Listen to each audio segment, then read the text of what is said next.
நீங்க இபி ஆபீஸ்ல கொடுத்த பணத்தை கணக்குல வச்சுக்கோங்க. இதுல 90 ரூபாய் 75 பைசா இருக்கு. மீதிய சீக்கிரமே கொடுத்துருவேன். உங்க உதவி தேவையில்லை.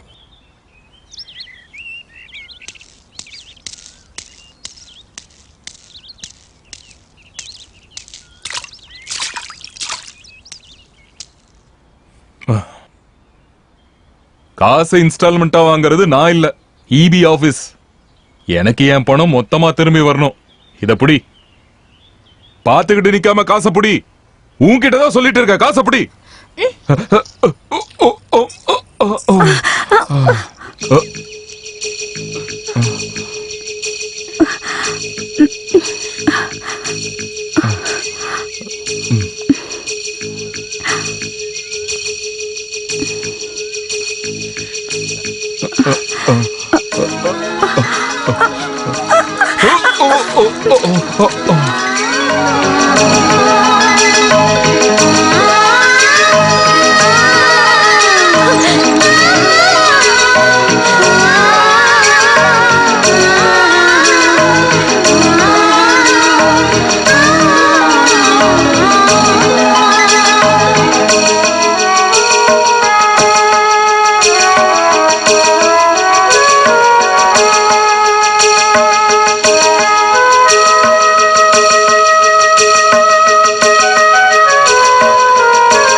அண்ணா, அண்ணா.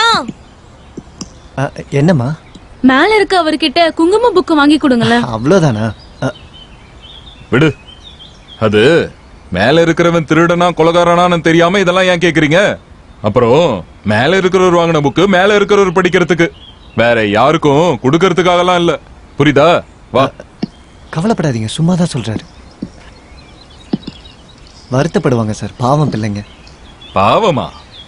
அந்த ராதான்ற பொண்ணு இருக்கால, தலகுணம் பிடிச்ச பொண்ணு. சொன்னதை கேட்டீங்கல்ல, மேல இருக்கிறவரும் எல்லாரும் கூப்பிடுற மாதிரி சாரு அண்ணான்னு கூப்பிட்டா என்ன? பொம்பளை பிள்ளைகளுக்கு அடக்கம் பொறுமை எல்லாம் வேணும். ஏதோ அவங்கதான் பெரிய ஆளுன்னு நினைப்பு. சார் நீங்க என்ன சார் சின்ன பசங்க மாதிரி? நான் எப்படி அவங்க முகத்துல முழிக்கிறது? ஓ இல்ல, அவங்க பக்கமும் தப்பு இருக்கு.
மன்னிச்சிரு. வெளியூர்ல காலேஜ்ல படிச்சுக்கிட்டு இருக்க பூசாரியோட பொண்ணுங்கிறத தவிர்த்து உன்னை பத்தி வேற எதுவும் எனக்கு தெரியாது. இந்த புக்க கேட்கும்போது நீ எழுதின கவிதை இருக்கும்னு நான் நினைக்கவே இல்லை. கவிதைய படிச்சேன். நட்சத்திரங்களுக்கு செய்யும் புஷ்பாஞ்சலி, யாருக்கும் தெரியாத ஒரு ரகசியம். பிடிச்சிருக்கு, ரொம்ப பிடிச்சிருக்கு.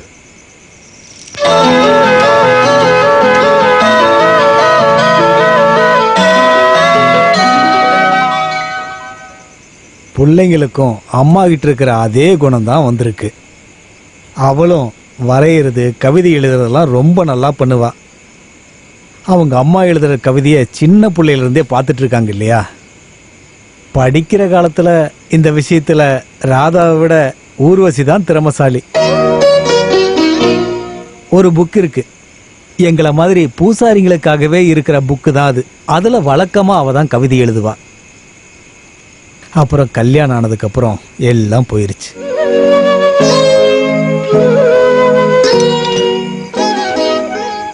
இந்தா நீயும் எடுத்துக்கோ. வேணான்னு நினைச்சேன். வெத்தலை போடுறதுல சரி, போட்டுட்டு எங்கேயாவது துப்பி வச்சா காலையில சும்மா விட மாட்டேன். நீங்க எல்லாரும் போய் வெளியில துப்பிக்கோங்க. ஐயோ,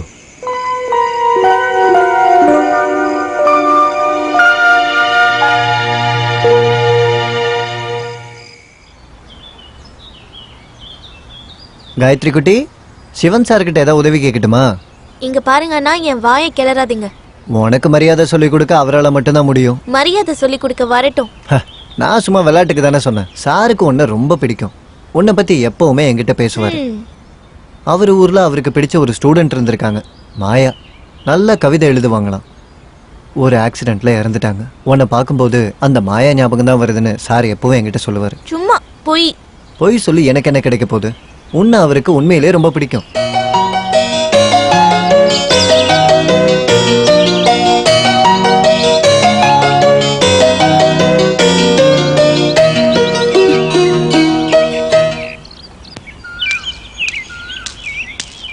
ஆபீஸுக்கு காவல் இருக்கியா என்ன? பொருளா இருக்கிறதுனால காவல் இருக்கிறது நல்லது தானே.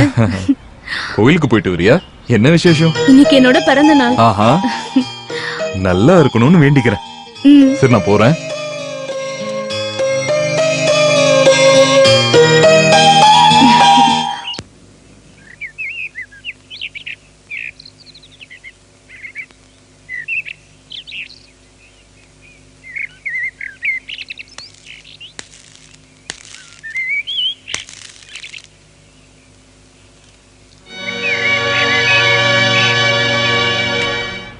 உன் மாமா என்கிட்ட சொன்னாரு நல்லா கவிதை எழுதுவேன்னு.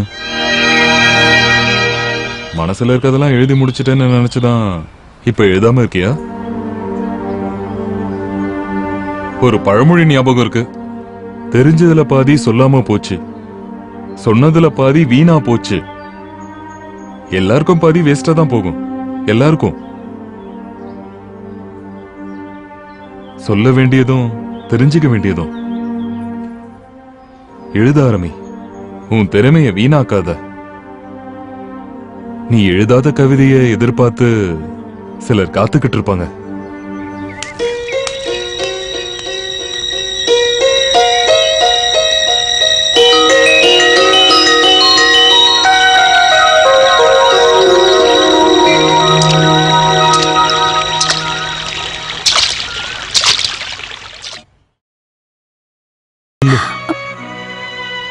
மனசுல இருக்கிற வார்த்தைகளை திறந்தா மௌனத்துக்கு எவ்வளவு வார்த்தை கிடைக்குது. இன்னமும் நான் வெயிட் பண்ணுவேன் உன்னோட புது கவிதைகளுக்கு. இனிமேலும் எழுதணும்.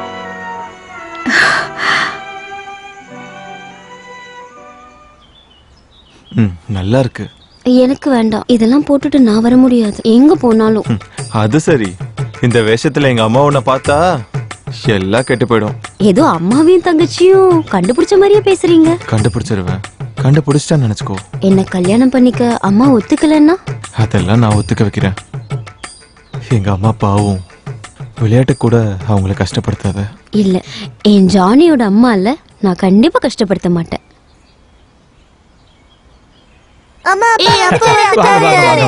பசங்களா? சரத், ராஜா, உள்ள போங்க. போங்க போங்க. ஏன் இங்க பாருங்க, குழந்தைகளுக்கு அப்பா வேணும், பிரசாத்துக்கு நீங்க எல்லாரும் வேணும். நடந்ததெல்லாம் மறந்துட்டு இனி ஒழுங்கா இருந்தா சரி.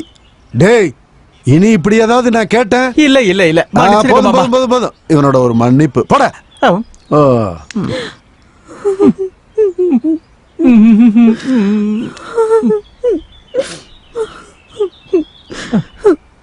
அழாதமா கண்ணு, தயவு செஞ்சு அழாதமா. இங்க பாரு, உன் மேல சத்தியமா, என் மேல சத்தியமா, இனிமே நான் தப்பே பண்ண மாட்டேன். உன்னோட உடம்பு ரொம்ப இறைச்சு போயிடுச்சேடி.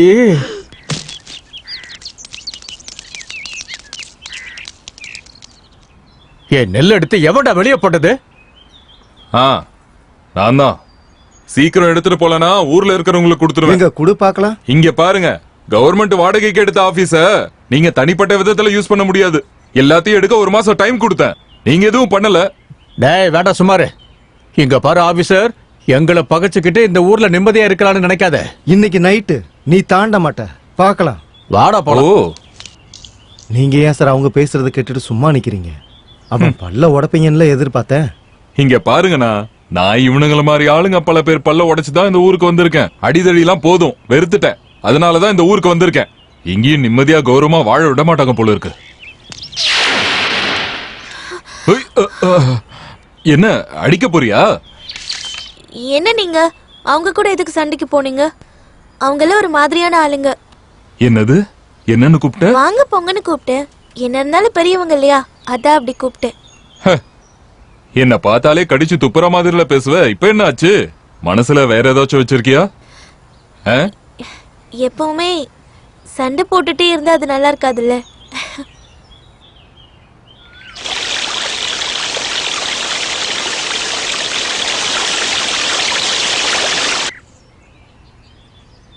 உங்களுக்கும் வீட்ல இருக்கிற காயத்ரிக்கும் காதலா? என்ன சொன்ன? நான் சொல்லல, தனம் தான் சொன்னா. உங்க ஊர்ல கவிதை எழுதுற பொண்ண லவ் பண்ணீங்களாமே, அந்த பொண்ணு இறந்துருச்சுல்ல? இங்க வந்த உடனே காயத்ரியை பார்த்ததுக்கு அப்புறம் இறந்து போன அந்த பொண்ணு மாதிரியே இருக்கிறதால காயத்ரிய காயத்ரியும் கவிதை எழுத ஆரம்பிச்சிட்டா.